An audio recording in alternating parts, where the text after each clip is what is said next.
Ghana is currently experiencing a massive modern-day gold rush known as Galamsey. This secret world of mining is a massive business worth billions of dollars and involves both young men and women, risking their lives in perilous, unregulated places in search of fortune.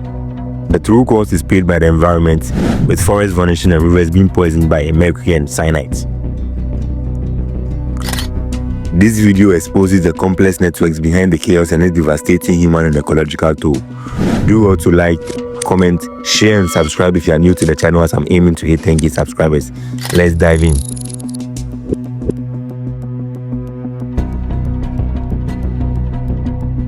Elusive. It is a daunting task, but we have the capacity. By the end of the year, we want to see all illegal mining in rivers, in forest reserves down to zero. Shockingly, the true cost of Galamsey is evident in the scarred landscape, where ancient forests are wiped clean, leaving behind badlands.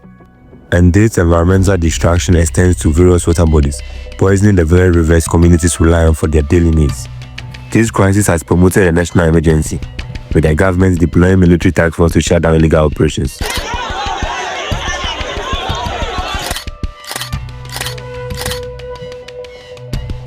Frustrated by the slow pace of change, a new wave of activists emerged, where the Ghanaian youth organized a massive national demonstration, which is known to be one of the largest in most recent times, and the banners reading "Stop Galamsey Now and Save Our Water." No more Galamsey. We want clean water now. They marched not against the miners, but against the apathy and corruption that allowed this to flourish. This powerful movement sends out a clear message: the future of the nation's resources is non-negotiable, and the next generation is demanding an immediate and transparent action against illegal mining in Ghana now, to help conserve our water bodies and forests. Mining, what we call the Galamsey, they are sort of uninvited guests. As soon as any area comes up for mining, they also rush there. It's just like rush for gold that happened in America. There are those who do it purely for livelihood reasons. These are those who live in the communities. They are indigents. They grew up in the communities. If you check their background, you realize that they are children of parents who lost their farmlands to large-scale surface mining companies.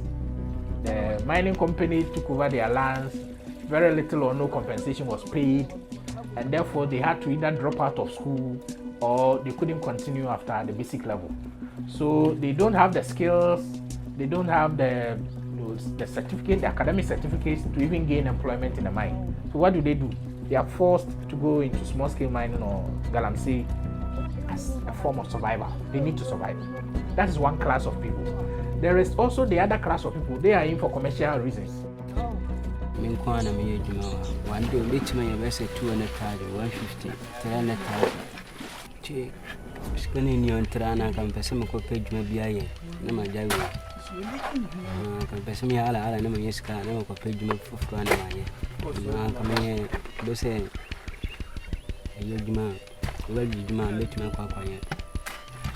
One more day, or yet they will reach my day. A bit much it's on now for your shop now, they want to me if he's soon.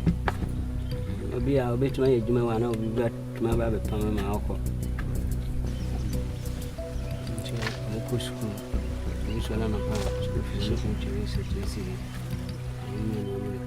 The last statistics I read, the 2004 figures from the Minerals Commission, indicates that small-scale miners contributed up to 34% of total gold production.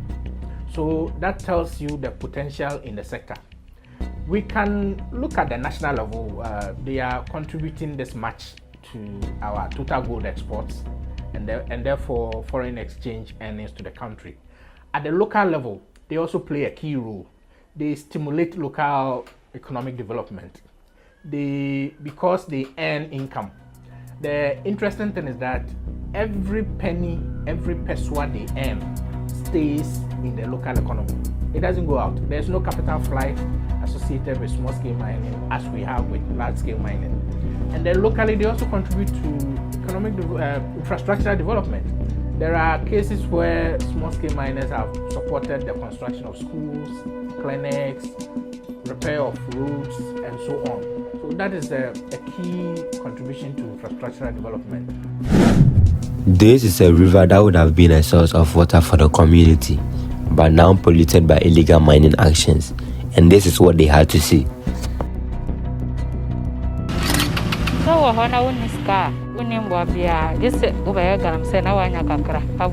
A piece of gold as small as this could take half a day to mine, but it's worth around $150. If I'm the one who is getting small and you are getting the huge amount of gold, I'll try to kill you and take it.